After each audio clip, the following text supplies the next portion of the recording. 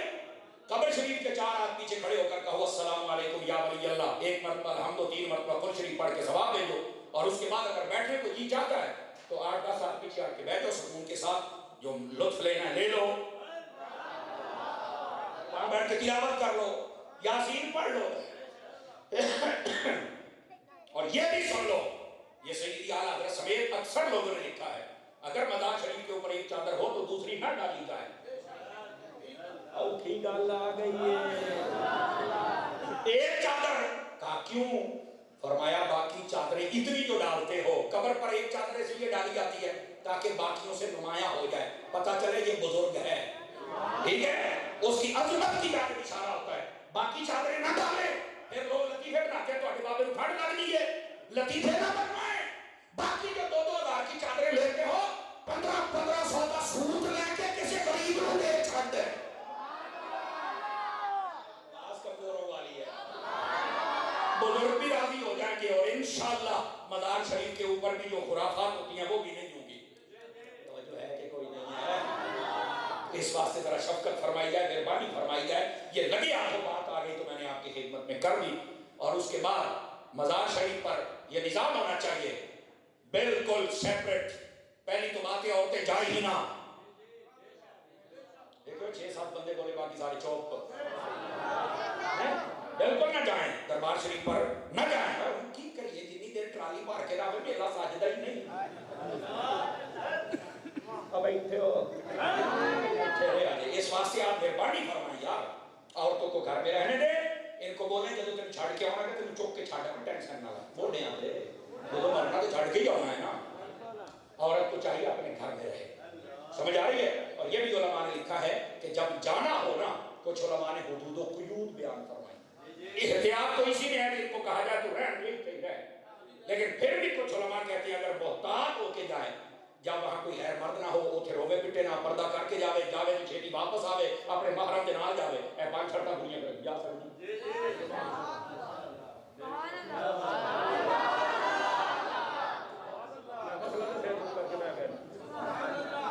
تسی انتظار نہیں کرنی تھی مولوی سور رہوں کہ میری ٹوٹی شوٹی کوئی نہیں دے. میں سادہ بندہ یہی سادہ باتیں کروں گا. تو میرے عزیز، میرے پیارے، میرے بزرگ، میرے دوست، جو میں بات کہہ رہا ہوں نا اس بات کو سمجھیے گا. یہ غلط بریفنگ کی جاتی ہے کہ مزار شریف پر چل کے شرک ہوتا ہے. بابیانو پوج لے ہو. میں نے چبڑ مولوی کی تقریر سنی، کئی داری بہت پوجے سن سامنے کھڑا کر کے تے پور کے پوج دینے. میں کہ اللہ خلانت تیری اس تعلیم تے کہ تیری اس گندی سوچ تے. اور لانتیہ کہ شرم نہیں ہوگا مسلمانوں کو مشرک کہتا ہے. خدا کا خوف کر مولوی، خدا کا خوف کر. اپنی حد وچ رہ، حد نہ ٹپ، اپنی حد میں رہو. بزرگوں کے درباروں پر جانے والے کو یہ تانا ماننے کی ضرورت نہیں ہے. تو ہڈے بزرگ جمع ہیں کوئی نہیں. مٹھے بول دے پے ہو، مٹھے بول دے پے ہو. بات دور نہ چلی جائے، ذرا واپس پلٹیے. میں نے جو آپ کو بات سمجھائی اس بات کو سمجھنے کی کوشش کیجئے. فرمایا تم نے اللہ کے ساتھ کسی کو شریک نہیں ٹھہرانا. پھر کیا کرنا ہے؟ فرمایا اپنے والدین کے ساتھ پھر حسن سلوک کرنا. جب اللہ کو وحدہ لا شریک مان لیا تو اس کے بعد منتصف جو بات ارشاد فرمائی وہ والدین کے ساتھ حسن سلوک ہے. سمجھا؟ مفتی احمد یار خان نعیمی گجراتی مواعظ نعیمیہ کے آخر میں اس بات کو آپ نے لکھا ہے. آپ فرماتے ہیں کہ اللہ رب العزت کی وحدانیت کا اقرار کرنے کے بعد جو سب سے بڑی بات ہے انسان کے لیے وہ اپنے والدین کے ساتھ حسن سلوک ہے. اور اس میں اشارہ پتہ کیا ہے؟ موبائل والی دنیا باہر نکلے، ذرا موبائل والے باہر نکلی، میری بات سنو. اس میں اشارہ یہ ہے کہ اگر کوئی کلمہ پڑھ لے، عبادتیں کرتا رہے اور والدین کو ناراض کرے،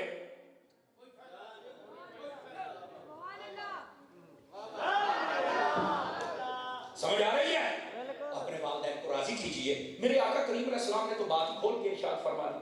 الوالد اوسط ابواب الجنہ، فرمایا جو تمہارا باپ ہے یہ تمہاری جنت کا وہ درمیانی مین گیٹ ہے جو کھلے گا تو تم جنت میں جاؤ گے۔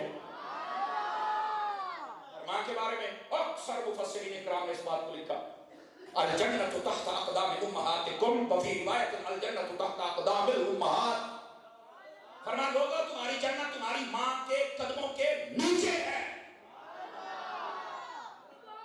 سمجھ آ رہی ہے؟ جنت ماں ہے، دروازہ باپ ہے۔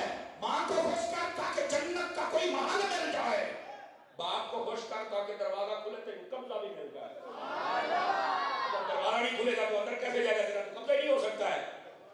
دمن راضی کرنے آواز کمزوروں والی۔ چلیے آپ کا امتحان آگے، ایک سادہ بات کہنے لگا ہوں، تو بات سنا کے آگے جانا یہ بھی ٹھیک ہے، لیکن بیچ میں سے جو مغز ہے وہ نکالنا۔ تمہاری جنت تمہاری ماں کے قدموں کے نیچے ہے۔ تو جب ہم پاک پتن جاتے ہیں بہشتی دروازہ گزرتے ہیں، کہتے ہیں جنت عند سدرۃ المنتہا، اتے آ میں کیا ہو، کہتا بوا تھلے کدھر آ گیا؟